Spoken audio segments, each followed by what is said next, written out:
this tutorial, I would like to show you how my tailored buttonholes work. As you can see, they're beautifully matched into the pattern. They look great from both sides. They work actually for almost all textured patterns, like in this case, fisherman's rib, brioche stitch, or just a simple ribbing. And how it's done, I will show you now. As you can see, I already knitted up a little swatch and I marked the exact position of the buttonhole with my markers. In this case, we're knitting in fisherman's rib or half brioche, if you might. So I already knitted up to the exact position.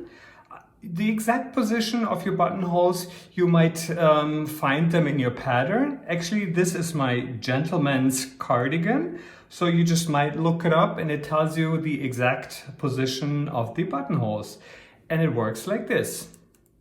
I actually worked up almost to the stitch markers. I finished in pattern the last stitch before the marker. And just as a reminder, the stitches before and after the markers are knit in pattern, meaning this is fisherman's rib, so we knit all stitches in fisherman rib. And between the markers, there will be a different stitch count. Okay, so let's finish. The last stitch is a purl stitch, a brioche purl. So I'll pick it up as if to knit, make my yarn over, pick up the marker.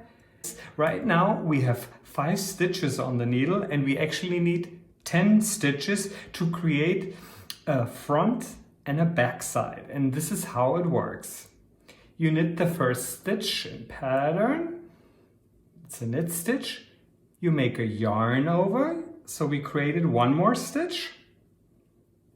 Knit the next stitch. Yarn over.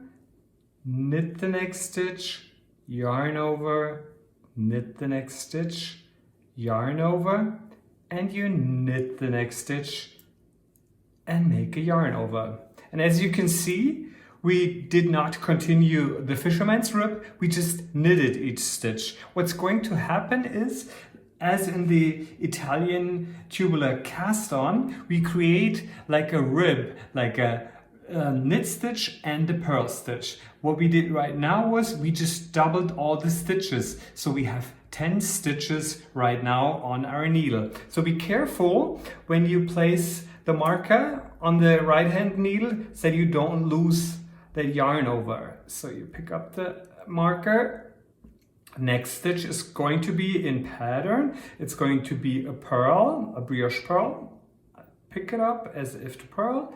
Create a yarn over, knit the next stitch and a selvage stitch. So now we have 5 more stitches in between our markers. Altogether it's 10 stitches. We turn our work. We knit the first 3 stitches in pattern.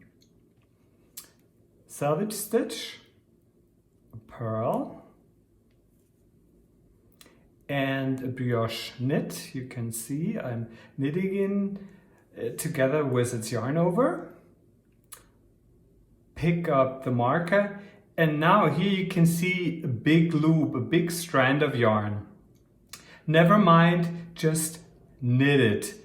Don't knit it through the back loop, just knit it. It might look like a big hole now, but in the end it's gonna change. So the first stitch is a knit stitch. And remember, as in the tubular cast on, we knit the knit stitches and we slip the purl stitches with the yarn in front. So next stitch is a purl stitch. We slip it with yarn in front. The next stitch is again a yarn over and it might look huge to you, but just ignore it. You knit it. Next stitch is a purl stitch. And you see the moment you pull on the purl stitch, the big hole is kind of disappearing. Slip the purl with yarn in front, knit the next yarn over, slip the next stitch as if to purl, yarn in front, knit the yarn over, slip the next stitch as if to purl, knit the yarn over, slip the next stitch as if to purl. So we have 1, 2, 3, 4, 5, 6, 7, 8, 9, 10 stitches in between the two markers. We slip the marker and we're ready to work in pattern. These setup rows for our little buttonhole are 3. As the same, I always refer to my tubular cast on. You have 3 setup rows before you begin the pattern. Since we're knitting a buttonhole, we need those 3 rows, and then we're gonna bind off these stitches, as you can see here, because we need this little beautiful border. What we do, I'll finish this row in pattern and I'll meet you on the, we are on the wrong side now, and I meet you on the right side of the work, right at that marker. Okay, so first stitch is in pattern, is going to be the knit stitch, the brioche knit, and the purl, and so on. I'll see you at the marker.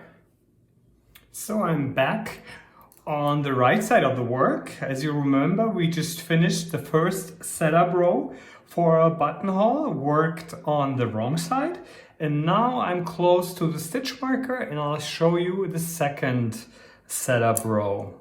It's basically the same. We just finish in pattern, the purl, slip as if to knit, yarn over, pick up the marker, and we just go in pattern, in our buttonhole pattern, knit and slip with yarn in front, knits, purl stitch, slip, slip purl stitch with the yarn in front, knit the next stitch, slip, knit and slip, knit and slip with yarn in front. And as you can see, those huge gaps that we created in the beginning with the yarn overs, they're already gone, so don't worry. Now you slip the marker, create another brioche purl, slip as if to knit, yarn to the back, knit the next stitch, knit the 7th stitch. I'm going to turn my work. We do a 3rd setup row. Once again, I'll show you. Knit, selvage stitch, purl. So you work in pattern before and after all these stitch markers. Slip marker, knit the knits, slip the purls, knit the knits and slip the purls, knit the knits, slip the purls, over 10 stitches. As you can see, it's already forming a little tube like the Italian tubular cast on, and I show you right here. It's really creating a nice and tight edge. What I'm going to do now, this is the 3rd setup row. I'll go ahead, knit this wrong side row, and I'll meet you at the marker again, and then I'll show you a little trick to bind these stitches off. I'm back at the marker, back on the right side of the work. What we're going to do now is we're going to bind off these stitches for the buttonhole. All you need is a thread. Actually, it should be the same yarn as the project you're working with, and this thread is, let's say, about, this is 28 inches. So when you fold it in half, you have enough yarn to work with. Second thing you need is a tapestry needle. And what we're going to do is we fold the yarn in half, pick up the thread in the middle. We leave the loose ends at the end. We thread the needle like this, and then we pick up the work. And the most important thing, now we're working in brioche or fisherman's pattern, we must pay attention not to lose the yarn over. So put the yarn back on your needle, put the marker on the right hand needle, and then you're gonna take your tapestry needle and pick up those stitches on your tapestry needle one by one. And this is how you bind them off. Here you go. Two more, and one more. So now we have these 10 stitches, the 5 existing and the 5 that we casted on extra are now on the tapestry needle. We pull the yarn through,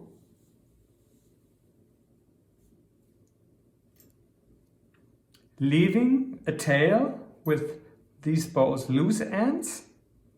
Take off the needle, and all that there is remaining is that loop. So we've casted or bind off these 10 stitches now. What we need to cast on 10 more stitches to create the upper part of the buttonhole. And this is how it works. Be carefully not to lose your markers. We reorganize our yarns. This is our working yarn. And it doesn't matter if you're a picker or thrower, it works the same way. Put these loose ends behind your work. It is still existing. Push that back. And now you take this loose end with the loop. You wrap it around your thumb like this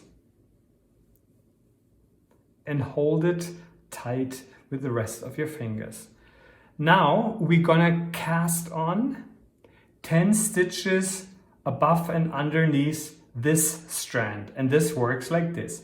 Go underneath, pull the yarn, 1 stitch from above, 2 underneath, 3, 4,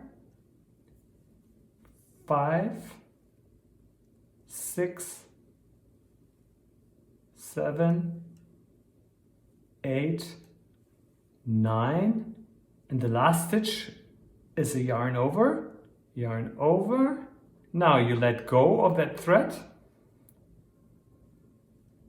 push it behind your work, like so. Okay, so be careful not to lose the last stitch we casted on. It's a loose yarn over. So take the marker on the right hand side and we're ready to go in pattern for our fisherman rib. Slip the next purl stitch as if to purl, yarn over, knit the next stitch and the selvage stitch.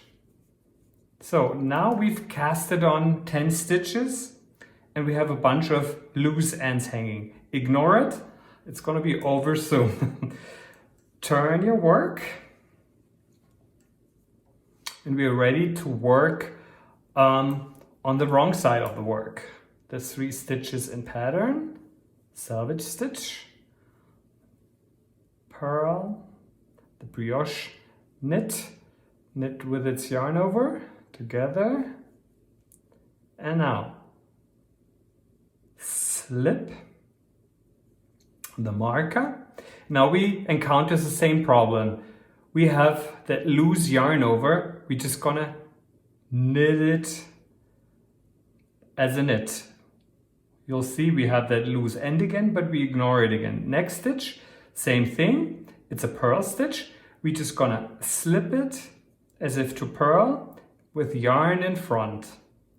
Next stitch is going to be a knit stitch. You knit it, purl, slip as if to purl, yarn in front.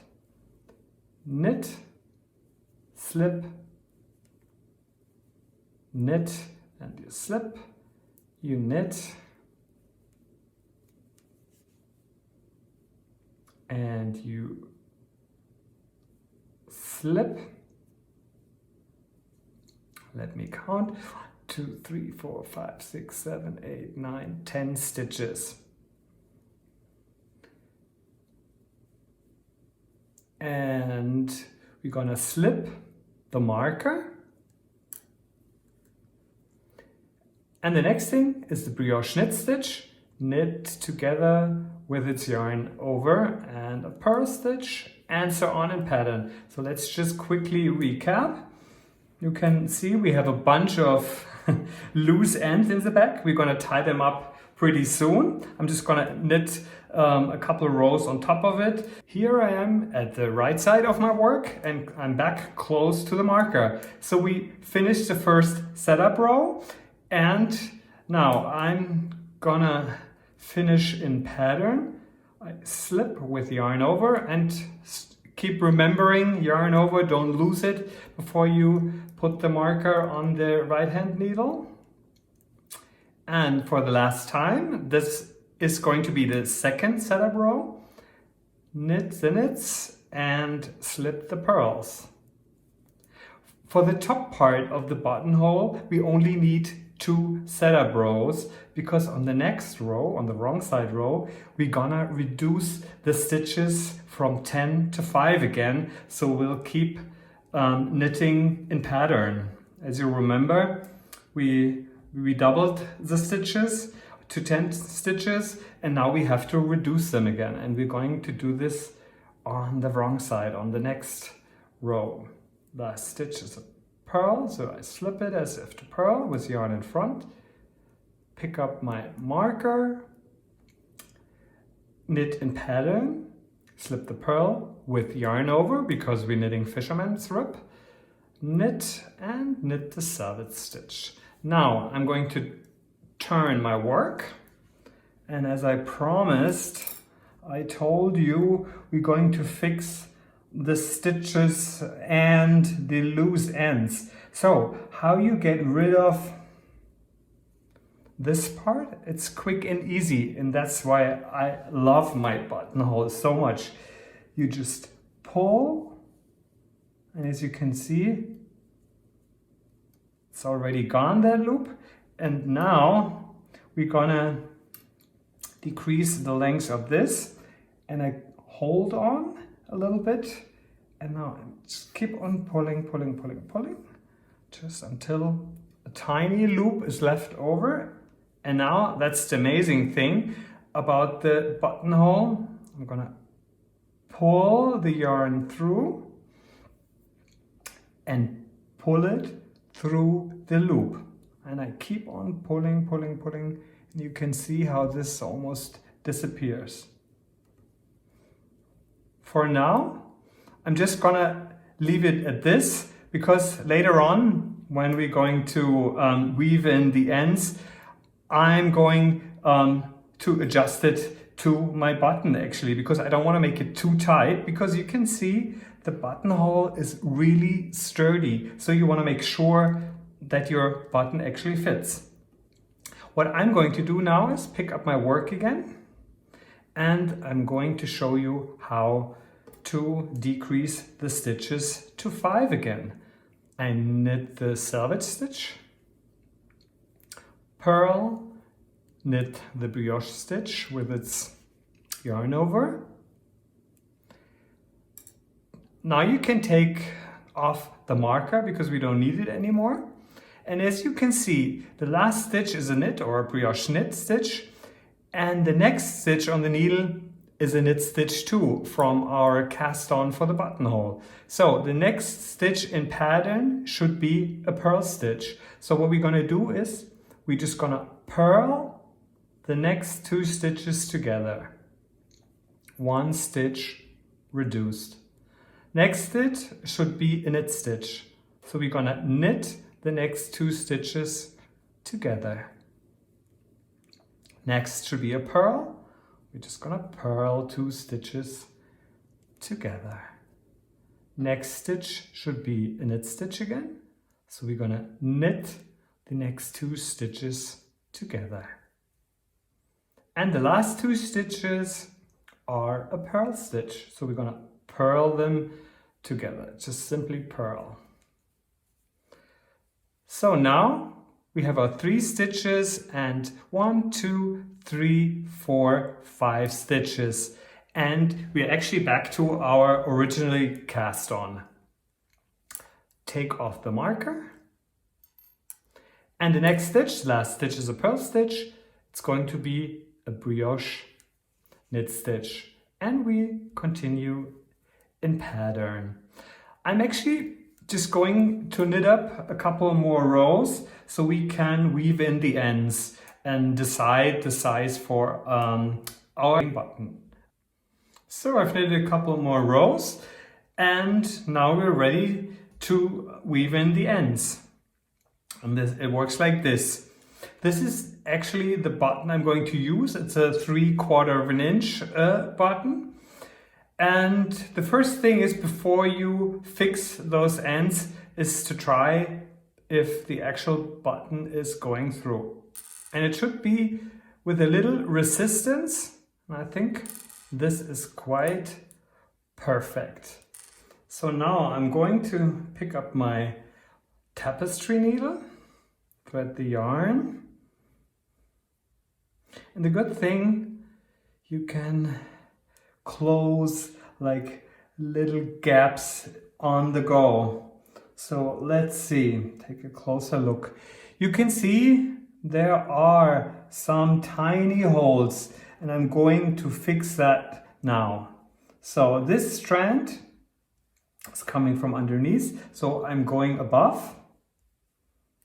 I'll pick one leg of that stitch and then I'll go through that little tunnel. Remember, I told you it's almost, or basically it is Italian tubular cast on, like in double knitting. We created like 2 tiny sides of double knitting. So this is actually empty, so I can push my needle through and pull the yarn through.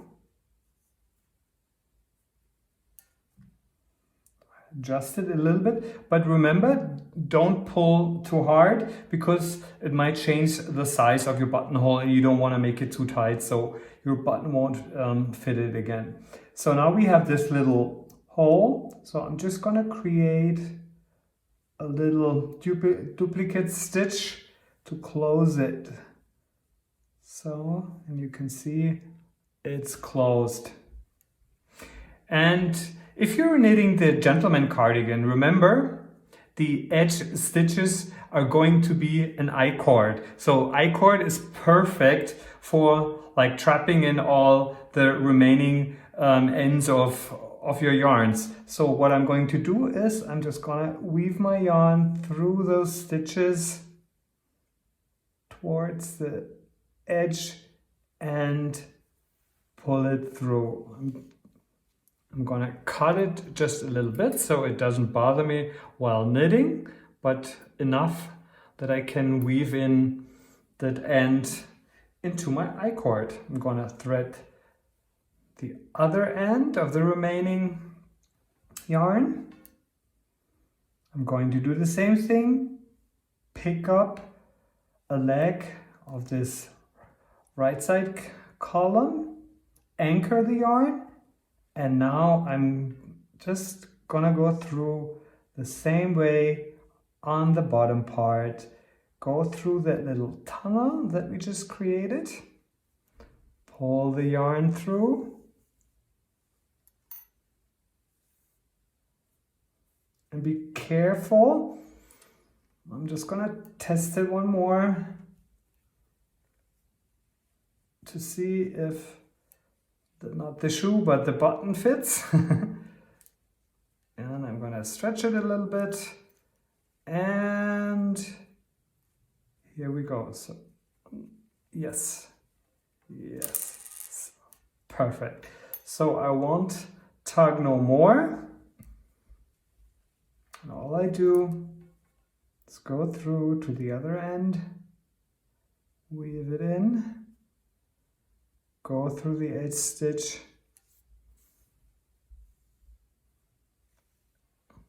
cut just a little bit off so it won't bother me while going on. And there you have it. A beautiful buttonhole. You can use it from both sides. Look at this beauty.